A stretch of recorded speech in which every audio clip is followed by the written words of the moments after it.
The sound hit before the words did a sharp ping that cut through the hum of my kitchen.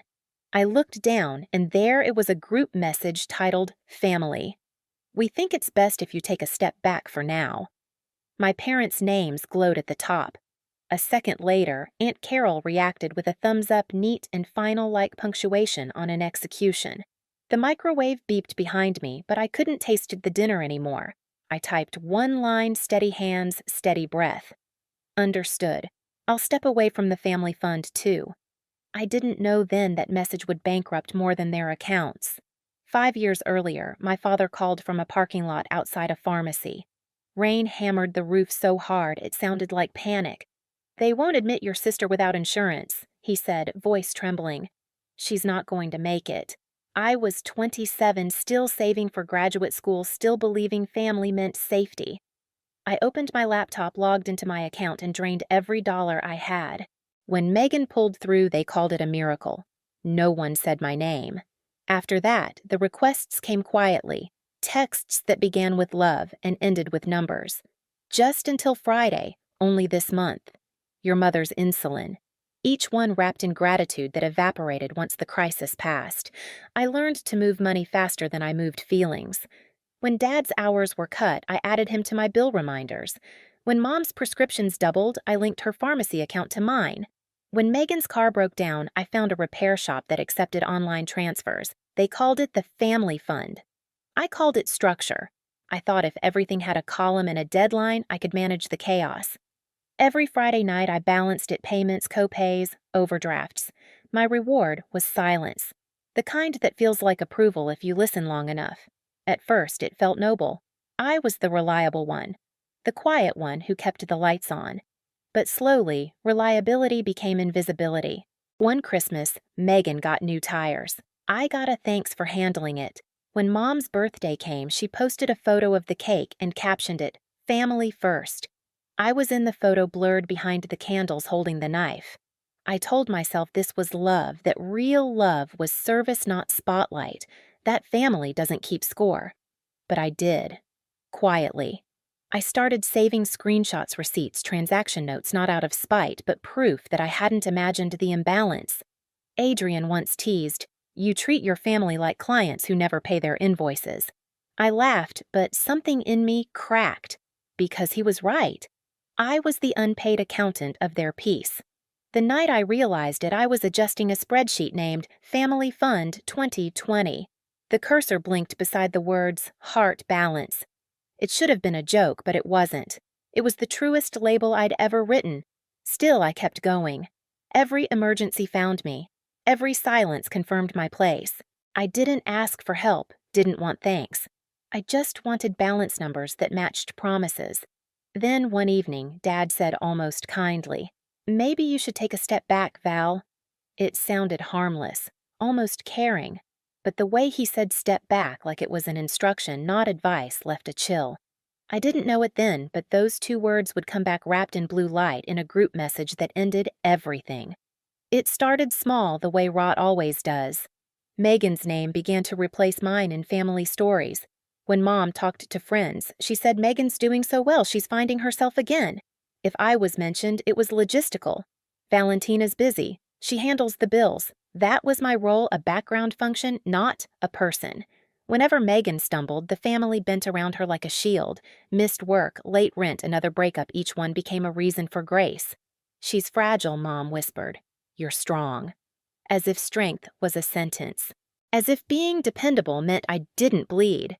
Dad called the fund our family safety net, but it wasn't ours. It was mine. His paychecks came late. His card declined twice one summer, and somehow the blame landed on me. "You set the auto pay wrong," he said, scrolling through his phone like an auditor. He didn't see the irony my life reduced to fixing the mistakes of people who never fixed anything. Then there was Aunt Carol, the moral compass nobody asked for. She never sent money, but always sent opinions. "Families don't need receipts to love each other," she said once when I mentioned tracking expenses. I wanted to ask why love always arrived with invoices then, but I didn't. I'd learned that questioning meant ungratefulness. Megan's texts became demands disguised as updates. Cars making that noise again. Therapist's new rate kicked in. Just until next week. I sent the transfers automatically, fingers numb to the rhythm. Every payment was a small surrender. When I earned a promotion director after 7 years of being the last to leave the office, I called home proud for once. Dad answered mid-dinner. I could hear forks clinking laughter in the background. "That's great, honey," he said. "Listen, about Megan's lease, she doesn't feel safe there anymore. Could you check what it costs to move her somewhere better?" The silence that followed was heavier than any insult. I stopped celebrating after that. Success became useless currency in a house that only traded in crisis. Aunt Carol started using phrases like, "You know how blessed you are, Valentina. Blessing in our family meant you can afford it, so you should." She called me the practical one, the rock. But rocks don't feel. They just bear weight until they crack. One night, Adrian saw me scrolling through bank statements and said, "You look like someone trying to solve a crime they didn't commit." I almost told him I was. The crime was dependence, and my fingerprints were everywhere. When Megan asked for $3,200 for a wellness retreat, I hesitated. It wasn't anger, it was exhaustion. I texted back, "Is that really necessary?" Minutes later, Dad replied, "Mental health is an emergency too." Mom added a heart emoji. Aunt Carol reacted with prayer hands. The chorus was complete. I didn't answer. I just stared at the messages the way you look at a wall you've been painting for years and finally noticed the cracks. That night, I closed the ledger without balancing it. The cursor blinked, waiting. For the first time, I didn't. The next morning, Megan posted a photo from brunch, smiling new nails captioned, "Healing looks good on me." The comments overflowed with hearts. None from me. I had started practicing silence, one unread message at a time.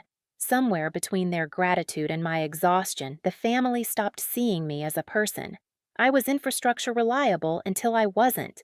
And though I didn't know it yet, my silence had already started their collapse. The message that broke everything didn't come out of nowhere. It was rehearsed, long before it was sent. 2 days before it arrived, we had our monthly video call.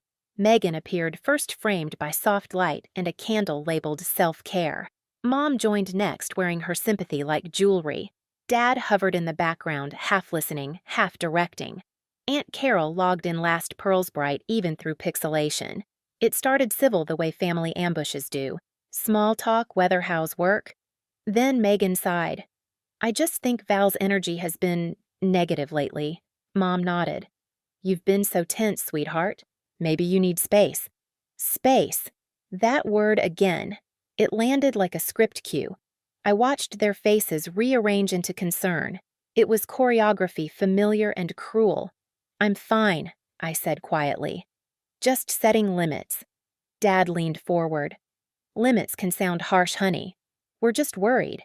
No one asked what they were worried about. They didn't need to. I was the variable they couldn't control anymore.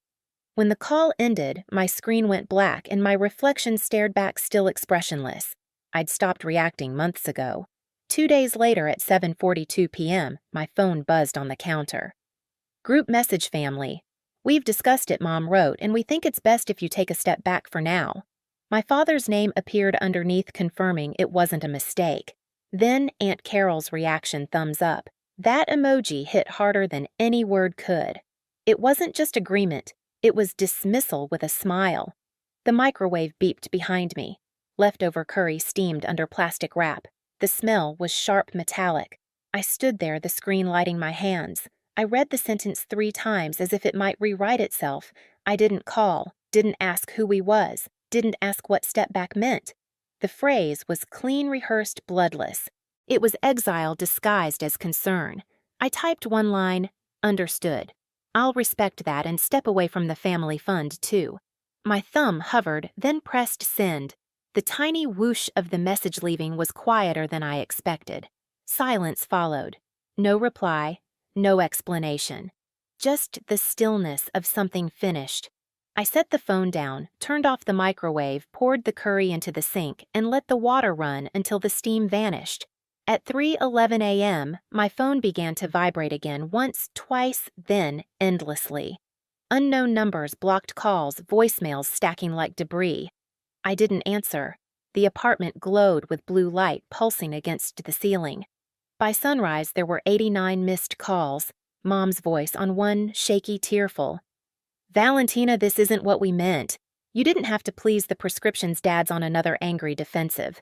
The bank flagged everything. What did you do? Megan's came last, desperate. You're cruel. You know I need that money. Why would you? I didn't respond. I made coffee instead. By noon, I'd written one note on a scrap of paper. No more emergencies without paperwork. Then I underlined it twice. Aunt Carol texted mid-afternoon. Families need grace, Val. Grace to them was my silence funded by my salary. I looked at her message then at the quiet apartment around me. The fridge hummed. The coffee had gone cold, and for the first time in years I felt something close to peace, small, unfamiliar, but real. Because for once, I wasn't the one holding everything together. And somewhere between the sound of the faucet and the quiet of my phone, I knew they hadn't exiled me. I'd already left. That night I didn't sleep. I sat at my kitchen table, the only light coming from my laptop screen. It cast everything in a pale glow, clean, surgical. The same light I'd used for years to keep them afloat. I opened the folder marked Family Fund. Rows of numbers blinked back at me. Dates, balances, automatic payments, waiting for approval. It looked less like a lifeline now and more like a leash. One by one, I began shutting things down. Auto pay off, shared logins revoked, linked accounts removed. Each click sounded final, like small locks sliding shut. The pharmacy utilities insurance all unhooked, the family's lifelines unwound quietly line by line. When I reached the end of the list, I hesitated. Then I opened a new document records. Every receipt, every transfer, every message that began with just this once. I compiled them into neat columns because clarity was its own kind of revenge. The next morning, I called the bank. Yes, I told the woman on the line, I'm the account holder. I need to close the family fund entirely. She confirmed my identity twice, her voice polite but wary. Are you sure you want to proceed? I looked around my apartment, bare walls, half-drunk coffee piece. Yes, I said, completely sure. When I hung up, I made another call to the small law firm where a friend worked. Hypothetically, I asked what protection does someone have if family members try to use their name for credit or loans? The pause that followed was long enough to confirm my suspicion. Send me what you have, he said. We'll keep it quiet. By noon, the alerts started. New login attempt detected. Unrecognized device. Denied, denied, denied. I blocked the numbers before they reached me. Adrian came over that evening. He didn't ask if I was okay. He looked at the open spreadsheet and said, You finally did it, didn't you? I just turned off the lights, I said. He nodded quiet. Then let them learn to see in the dark. By the second day, the messages shifted tone. Dad, you've gone too far. Fix this. Aunt Carol, be the bigger person. Mom, you don't understand what you've done. They all said the same thing, undo it. But I couldn't undo what they'd never owned. Instead, I documented everything. Screenshots, timestamps, statements. I sent copies to my lawyer friend and to myself under an alias. Not as threats, just records. A history of unpaid debts disguised as love. That afternoon, the bank called again. There was an attempt to open a small business account under your name. We flagged it for verification. My stomach turned cold. Under my name, yes, ma'am. Something called Kenyon Family Wellness. The paperwork lists your parents as co-signers. I exhaled slowly. Please, freeze it. Permanently. It wasn't rage I felt. It was confirmation. Proof that when you stop being a resource, they try to rebuild you into one. By evening, I had every file stored, every account untangled, every document printed and sealed. I placed the stack on my desk, a quiet monument to boundaries finally enforced. Then I opened a new page and wrote 3 lines, everything must be traceable. Love is not an expense line. Silence is policy. At midnight, I received one last voicemail from Dad. His voice was smaller than I'd ever heard. Val, what did you do? I didn't answer. Because he already knew. I leaned back, watched the city lights blink beyond my window, and realized revenge wasn't loud. It was paperwork. It was precision. It was the quiet sound of everything snapping back into balance. And as the last email arrived, subject line account closed, I finally exhaled. For the first time in 5 years, nothing depended on me. A year passed quietly. No more 3 a.m. calls, no overdraft alerts, no pleading voicemails disguised as love. The silence that used to terrify me had become my atmosphere. I moved cities, no forwarding address, no shared accounts. My new apartment was small, all white walls and tall windows that let in honest light. Some mornings I still woke early expecting another emergency. But nothing came. Just the hum of the fridge and the soft drip of coffee into a clean cup. Adrian visited one evening with takeout. "Feels different here," he said, glancing around. "It's supposed to," I replied. "Nothing in this place belongs to anyone else." We ate in quiet, the kind that didn't ache. He raised a glass. "To boundaries." I clinked it softly. "To peace." Weeks later, an email arrived from Megan. "I'm in therapy now. I know you won't reply, but I wanted to say I'm sorry." Attached was a photo of a small apartment bare, but hers. I didn't respond, but I didn't delete it either. That was my version of grace. Christmas came and went. A photo from Mom appeared in my inbox, 3 of them by the tree faces drawn, but still posing. Beneath it, "We miss you."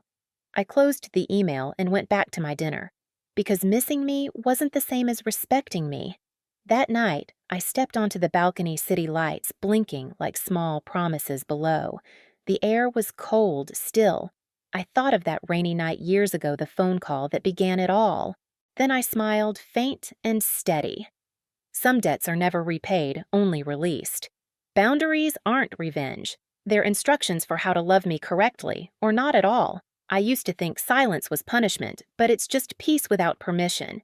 And when people say family will always have your back, they forget some of us were born to grow wings instead.